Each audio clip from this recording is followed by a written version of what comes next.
আসসালামু আলাইকুম। আশা করি সবাই ভালো আছেন। আল্লাহর রহমতে আমরাও ভালো আছি। ড্রোনটার সন্ধান পাওয়ার পর আমাদের খুবই ভালো লাগছিল। একটু হলেও একটু শান্তি পাচ্ছিলাম যে না এটলিস্ট ড্রোনটা ওখানে আছে। কিন্তু সেখানে রাত হয়ে যাওয়াতে আর রাতের বেলা চেষ্টা করতে পারেনি। পরদিন সকাল ভোর ৬টা-৭টার দিকে উঠে গিয়েছিল। তবে রাতেই অনেককে ফোন করে যারা গাছে উঠতে পারে বা যারা টপ জায়গা থেকে কিছু পারতে পারে তাদেরকে। তারা প্রত্যেকেই বলছিল না ইটস নট পসিবল। গাছ অনেক মোটা, তারা উঠতে পারবে না। কোনো উপায়ান্তর না দেখে কি আর করা, তখন সে দড়ি, দূরবীন, সেলোটেপ, পাথর এগুলো সব নিয়ে আসলো। তারপরে দড়ির সাথে পাথর বেঁধে সম্ভবত উপরে ঢিল মারবে, সেই ঢিলে যদি ড্রোনটা নিচে পড়ে, এই আশায়। এই গাছের দিকে তাকালেই বোঝা যাচ্ছে গাছের ডালপালা, উপরের ডালপালাগুলো এত সফট যে ওখানে কেউ উঠতে পারবে না। আর ওঠার প্রশ্নে আসে না, কারণ ওটা ভেঙে পড়ে যাবে।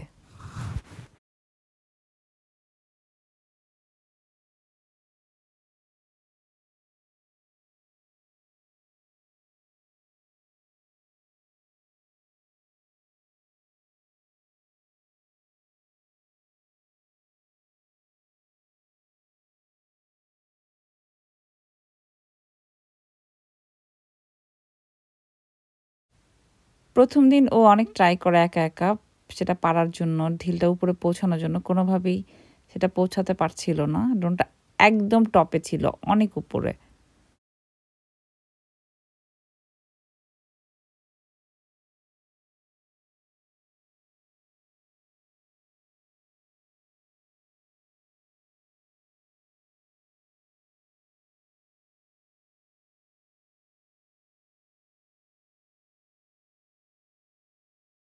দ্বিতীয় দিন জাহিদ ভাইয়া আসে আপনাদের ভাইয়াকে হেল্প করার জন্য।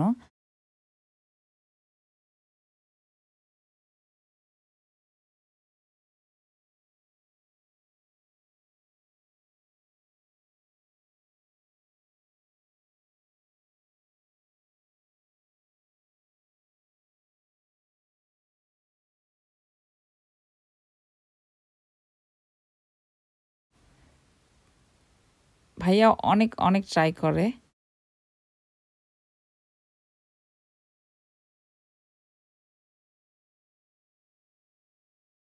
দুজন না হলে কাজটা করা যাচ্ছিল না। ভাইয়া যখন এইদিকে পাথরটা ঢিল দিচ্ছিল, এদিকে যখন পাথরটা আসছিল আপনার ভাইয়া আবার তাকে দিচ্ছিল, সে আবার ওই দিক থেকে ঢিল দিচ্ছিল।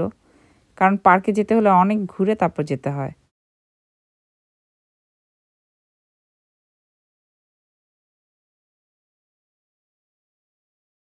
আর পার্কের সাইডেও পাহারা দিতে হচ্ছিল যেন ওই সাইড দিয়ে কেউ না হাঁটে।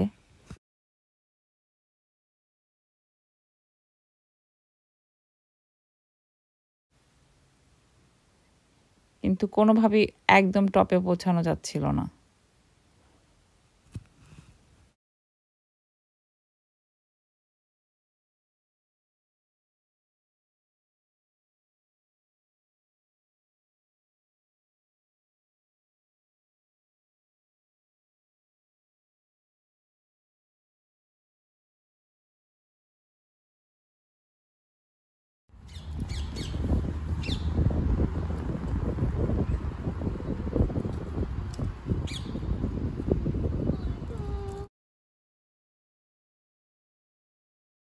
এই রোডের শেষ মাথার গাছটাতে ড্রোনটা, এখানকার গাছগুলো এত মোটা, অনেক জায়গায় কল করা হয়েছে, বাট কাউকেই পাওয়া যাচ্ছে না গাছে ওঠার জন্য।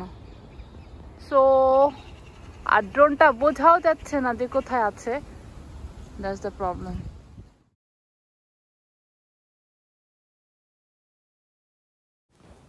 অবশেষে তৃতীয় দিন একজন রাজি হয়েছে, সে পারবে বলেছে।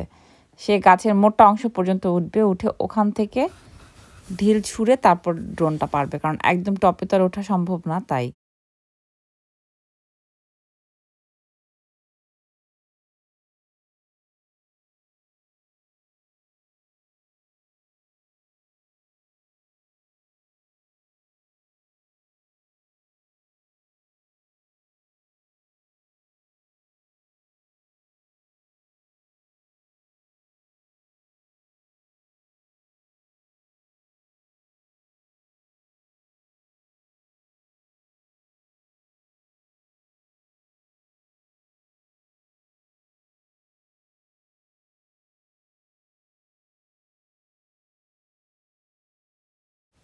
তিনিও চেষ্টার কোনো ত্রুটি রাখেনি।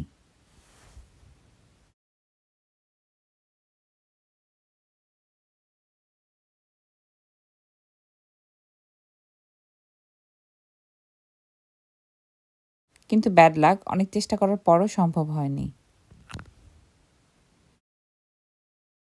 আমাদের মন খারাপ দেখে সামারার বাবা বলছিল, মন খারাপ করো না, আরেকটা ড্রোন অর্ডার দিয়ে দিচ্ছি।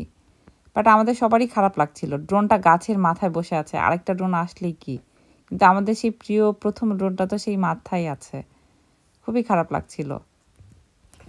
ড্রোনটা আমাদের ফ্যামিলির সদস্যর মতোই হয়ে গিয়েছিল। এত মায়া পড়ে গিয়েছিল যে নতুন আরেকটাকে নেয়ার আগ্রহ পাচ্ছিলাম না।